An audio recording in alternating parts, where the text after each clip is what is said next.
That, ladies and gentlemen, is a victory, and here's why it is. It's a victory because the mayor is afraid that he might not be right about what he wants to do with drop and the purchase of service credits. And because we have pushed back, and because we have said he's wrong, and because we have said forcefully why he's wrong, he doesn't want to go to the MEA and find out that maybe he was wrong, and then have all the heartache that would be associated with that. And so he has backed up from what he planned to do, and if it weren't for your union, he would have run over you with that train already and simply taken away drive and the purchase of service credit. Let you see what you were going to do about it, if anything. With regard to every other place that your negotiating team, based on the surveys that you responded to, and hundreds of you did, and every one of them was read, and every one of the ideas you made was considered, and your team identified several places where we asked in our proposal that the city consider making some small improvement in your work conditions or your work lives or your economic benefits, and to each and every one of them the mayor has said no. The mayor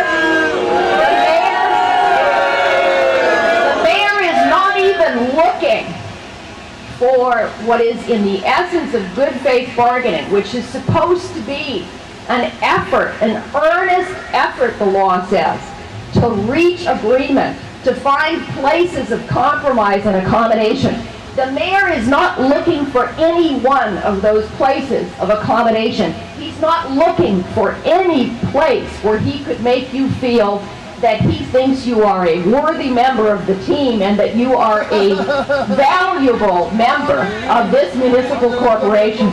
And so what we need to do, ladies and gentlemen, is address the remaining people that can make a difference in how this turns out for you. And those people are the 8 members of the city council, because the mayor does not have the final say on what your contract looks like or whether you will have one or not. It will be the city council that has that final say. And so before we get discouraged by the mayor's position, we need to turn to one another and say, we can do this. We can make our voices heard. And I'm going to prove this to you.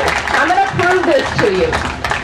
One of you is going to call out, I deserve a fair contract.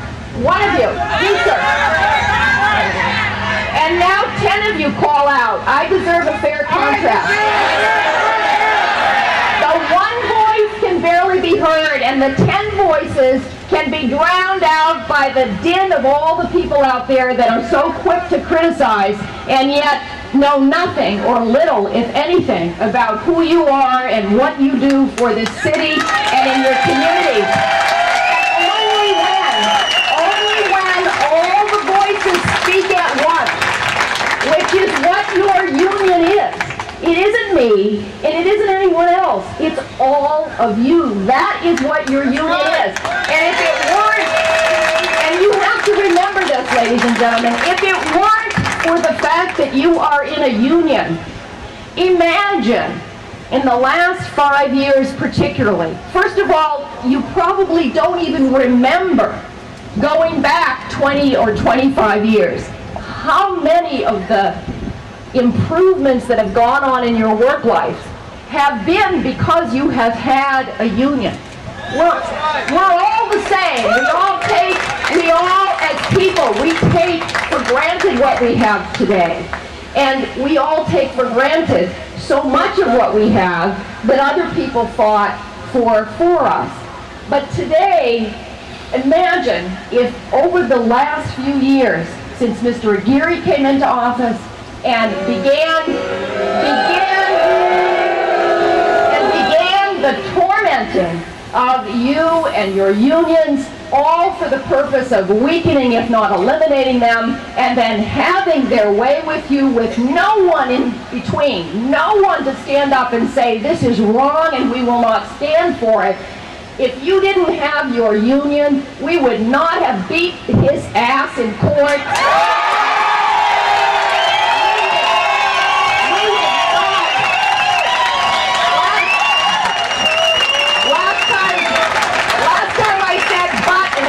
Negotiating team criticized me for not going all the way. So today I decided to go all the way.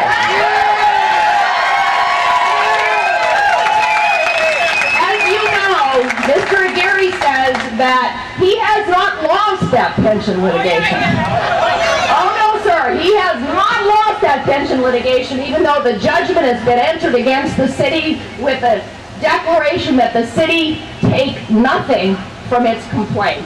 But he is appealing, and his appellate brief, we've heard he's been closeted for the last week working on his appellate brief, even though for months, of course, the case has been pending and the record has been complete, and one would assume that he would have been working on it long before the last week.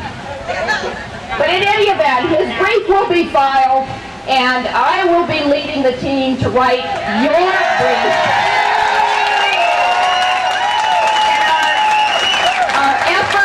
Protect the outcome at trial, which was not only fair and ethically and morally correct, but it was the right result on the facts and the law.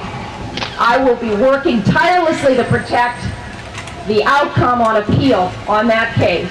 And if the mayor is going to serve up another piece of litigation, then bring it